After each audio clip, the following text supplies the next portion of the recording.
पिता ओ पुत्र एवं पवित्र आत्मा नाम रे आमेन। ख्रीष्टन जगरे प्रिय भाई और भणी माने समस्त को जय जीशु। आसतु आज यही सुंदर दिवस रे आम्भे माने माथ्यू लिखित सुसमाचार 5 अध्याय पद संख्या 17 रु 20 पर्यंत शुणिबा। तुम्भे माने भाव नाही जे मु विधि विधान अबा प्रवक्ता मानकर भाववाणी लोप करने को आसीअछि। मु से सबु लोप करने को नुहे बरम पूर्ण करने को आसीछि। कारण मु तुम्भमान को सत्य कहूछि, जे पर्यंत आकाशमंडल ओ पृथ्वी लोप न पाइब से पर्यंत समस्त विषय न घटिबा जाए व्यवस्थार गोटिए मात्रा किंबा बिंदु सुद्धा विलुप्त हेब नाही। अतएव जी ही आज्ञा मानक मध्यरु कौनसी क्षुद्रतम आज्ञा लंघन करे अन्य मान को सही प्रकार शिक्षा दिए से स्वर्ग राज्य रे सबुठारु नगण्य बोली परिगणित हेब। किंतु जे केही से समस्त पालन करे और से सबु शिक्षा दिए से स्वर्ग राज्य रे महान बोली विवेचित हेब।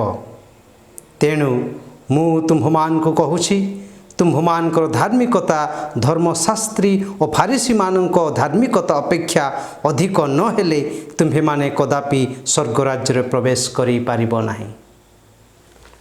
प्रिय भाई भणी माने आज एही सुसमाचार रे जीशु आम्भमान को कहते कि से विधि व्यवस्था को विधि विधान को किंबा भाववाणी को से लोप करने को आसी नाहांती।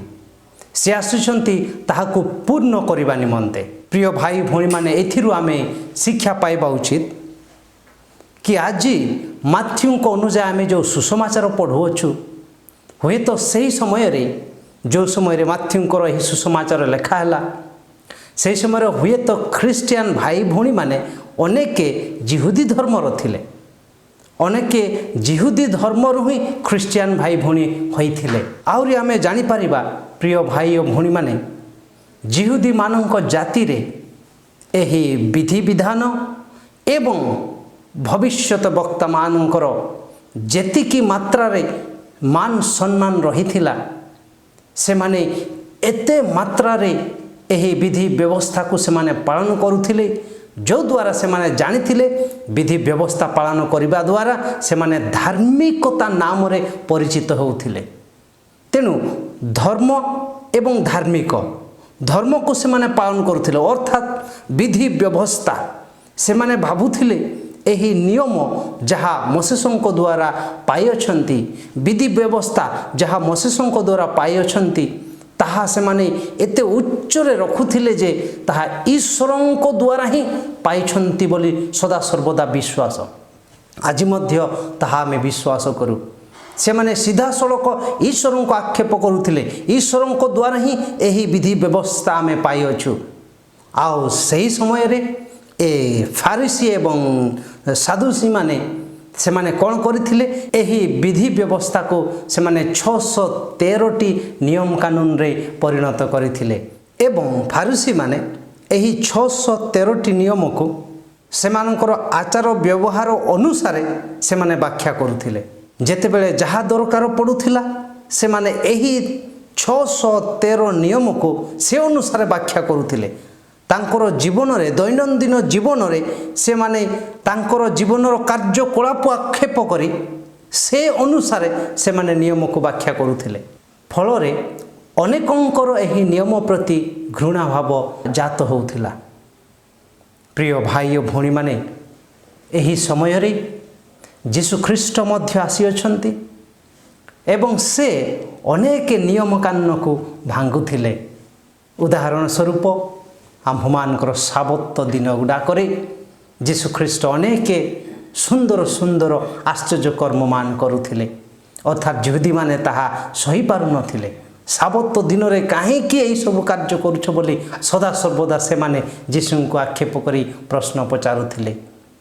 प्रिय भाई और भणी माने एही परि भाबरे सेमानक समय रे विधि व्यवस्था को अति सुंदर स्थान दिया जाइथिला। से माने भाबुथिले विधि व्यवस्था को लंघन कले ईश्वरंकर आज्ञा लंघन करूछंती बोली विश्वास करुथिले।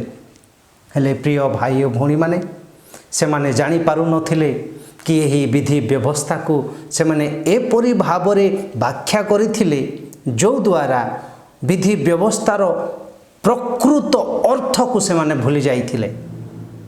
तेणु आज जीशुख्रीष्ट यही विधि व्यवस्थार प्रकृत अर्थ को से जनावछंती कौन से यही विधि व्यवस्था को नष्ट करने को नुहे बरं पूर्ण करने को आसीछंती।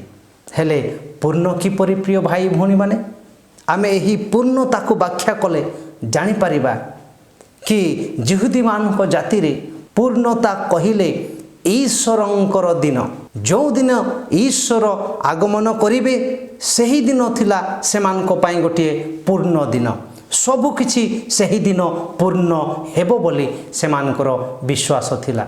जिहुदी माने केमिति विश्वास करुथिले ना जो दिन मेसेया मसीह आगमन करिवे सही दिन ही सेमानकर गोटे पूर्ण दिन बोली विश्वास करुथिले। एथिरु आमे जानि परिबा उचित जे जीशुख्रीष्ट निजे मसीह अटंती तेणु तांको आगमन रे ए विधि व्यवस्था पूर्ण होई अछि। आ भाववाणी सबु किछि भाववाणी तो जीशुंको पाई ही थिला। जेहेतु जिहुदी माने नूतन नियम को जानी पारिले नाही नूतन नियम होउछंती जीशुख्रीष्ट निजे से माने एही कथा को जानी पारले नाही जीशुख्रीष्ट कथारे विश्वास करि पारिले नाही फल रे से माने भाबुछंती जीशुख्रीष्ट विधि व्यवस्था को लंघन करिबा को नष्ट करिबा को आसी अछंती। प्रिय भाई भौणी माने जीशुंकर एही कथारु आमे जानी परिबा स्पष्ट भाव रे आमे जानी परिबा कि विधि व्यवस्था एवं भाववाणी जीशुख्रीष्ट पूर्ण करिबा को आसी अछंती। आहुरी जीशुख्रीष्ट कहंती कौन ना जे पर्यंत आकाश मंडल ओ पृथ्वी लोप न पाइब से पर्यंत समस्त विषय न घटिबा जाए व्यवस्थार अर्थात विधि विधानर गोटिए मात्रा किंबा बिंदु सुद्धा विलुप्त हेब नाही। प्रिय भाई भौणी माने जिहुदी मानकर ग्रीक भाषा किंबा हिब्रू भाषा रे आयोटा होची तांकर शेष वर्ण।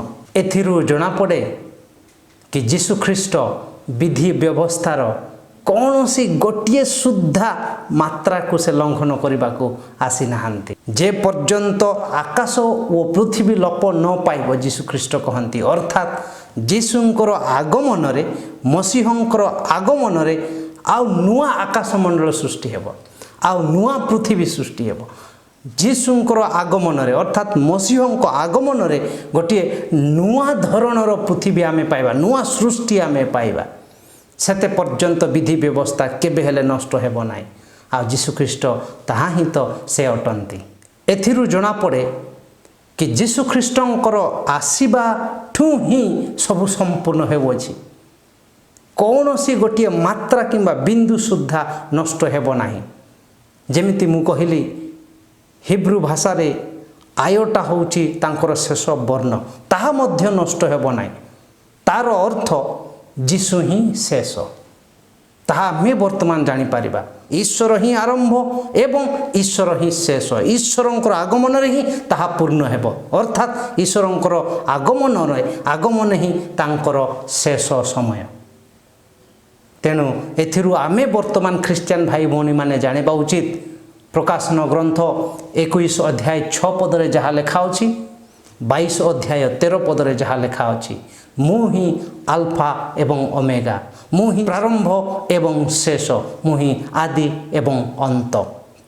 प्रिय भाई भौणी माने तेणु आसंतु आमे एही कथारे विश्वास रखी जीशु ही समस्त विधि व्यवस्थार पूर्णता बोली आज आमे विश्वास करबा उचित। आहुरी आमे देखिबा जीशु कहंती कि एही विधि व्यवस्था को जो माने पालन न करिवे एवं अन्य मान को पालन न करने पाई शिक्षा देवे से माने स्वर्ग राज्य रे क्षुद्रतम व्यक्ति नगण्य बोले विवेचित हेबे। प्रिय भाई भौणी माने जीशु कौन कहंती एही विधि व्यवस्थार कौनसी छोट गोटे नियम मध्य जदि अमान्य हुए तेबे सेमान को स्वर्ग राज्य मध्य नगण्य विवेचित हेब अर्थात सेमान को पाई कि आम पाई स्वर्ग राज्य रे आउ जगह हेब नाही। किंतु आमे जदि एही विधि व्यवस्था को पालन करी अन्य मान को शिक्षा देवा पालन करिया पाई ताहले आमे माने स्वर्ग राज्य रे महान बोली विवेचित हेबा। तार अर्थ प्रिय भाई भौणी माने जिहुदी मान जाति रे नगण्य एवं महानता, नगण्य एवं महानता एही दुई शब्द को आखि आगरे रखी जन को विचार करा जाउथिला। ताहा ही विचारर गोटिए मात्रा, गोटिए विधि व्यवस्था, गोटिए नियम बोली विश्वास करा जाउथिला। नगण्यता एवं महानता, छोट क्षुद्र एवं महान, यही दुई जिनस को आखि आगरे रखी जिहुदी माने मध्य तांकर विचार रे अन्य मान को विचार करुथिले। प्रिय भाई भौणी माने को माने नगण्य थिले, को माने महान थिले। जिहुदी मानकर तांकर विश्वास रे जो माने विधि व्यवस्था को पूरापूरी पालन करुथिले, से माने पुंखानुपुंख भाव रे पालन करुथिले, से मान को धार्मिक बोली कहूथिले एवं से माने ही महान बोली विवेचित होउथिले। किंतु गरीब, भिकारी एवं स्त्रीगण एवं छोट पिला, संतान संतति एहीपरि अनेक लोक मानकु से माने नगण्य बोली विवेचित करुथिले। तन्मध्यरु अन्य माने थिले पापिनी स्त्री, आहुरी थिले करग्राही माने, एहीपरि भाव रे अनेक लोक मानकु से माने नगण्य बोली विवेचित करुथिले एवं से माने कहूथिले एमानक पई नरक राज्य, से माने ही स्वर्ग राज्य बोली विवेचित होउथिले।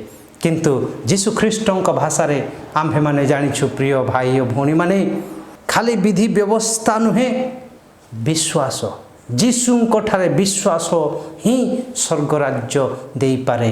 ताहा में पढ़ी पारिबा साधु पाउलंक पत्र रोमियो मंडली प्रति 3 अध्याय 20 पदरे एवं आहुरी ताहा पढ़ी पारिबा 10 अध्याय 5 पदरे एवं गालातीय मंडली प्रति पत्र रे मध्य ताहा आमे देखि पारिबा 2 अध्याय 16 पदरे।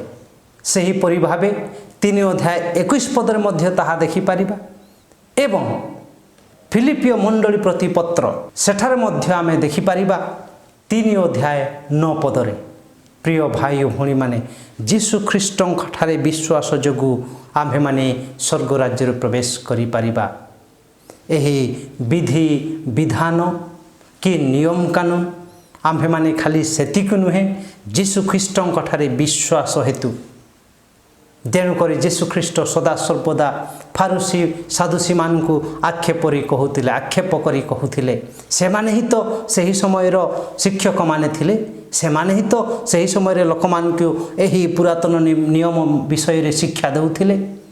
तेणु से मानकु ही आक्षेप करी जीशु ख्रीष्ट कहूथिले कि जो माने एही विधि व्यवस्थार नियम को पालन न करी अन्य मान को सही परी शिक्षा दियंती, अर्थात फारुसी माने निजे निजे ताहाको व्याख्या करी निजर सुविधा अनुसार ताहाको व्याख्या करी से माने पालन करुथिले। तार प्रकृत अर्थ कौन ना जीशुंकर आगमन रे ही पूर्णता ताहा से माने जानि पारि नथिले। तेणुक प्रिय भाई और भौणी माने आज जीशु ख्रीष्ट कहती खाली विधि व्यवस्था नुहे, तांको ठारे विश्वास करबा जोगु ही आम्भे माने स्वर्ग राज्य पाई परिबा। तेणु आज आमे जानि पारिलु कि विधि व्यवस्था एवं भाववाणीर संपूर्णता जीशुंक ठारे। तापर आमे जानिलु ए जीशुंकर आगमन फल रे ही सब किछि संपूर्ण होई अछि, अर्थात मसीहंकर आगमन रे ही सब किछि पूर्ण होई अछि। तापर आमे जानिलु कि एही मसीह ही आरंभ एवं शेष। तापर आमे शिखिलु कि विधि व्यवस्था को नीति दिन आम्भे माने बिना विश्वास रे बिना जानी आमे खाली पालन करुथिबा ताहले आम पाए किछि लाभ हेबो नाही। आमे जानिबा उचित ए विधि व्यवस्थार पूर्ण रूप होउछन्ति जीशु ख्रीष्ट। तेणु जीशु ख्रीष्टंक ठारे विश्वास करी जदि आमे जीवन यापन करिबा ताहले आम पाए स्वर्ग राज्य। तेणु आसन्तु प्रिय भाई भौणी माने एही परिप्रेक्षी रे आमे विश्वास करिबा जीशुंक ठारे, एही वाक्य रे तांकर वाक्य रे सुसमाचार रे एवं सबुदिन प्रार्थना करिबा जीशु ख्रीष्ट आम्भमान को स्वर्ग राज्य को कढ़ेई नियंतु। ईश्वर आम समस्त को आशीर्वाद करंतु। जय जीशु।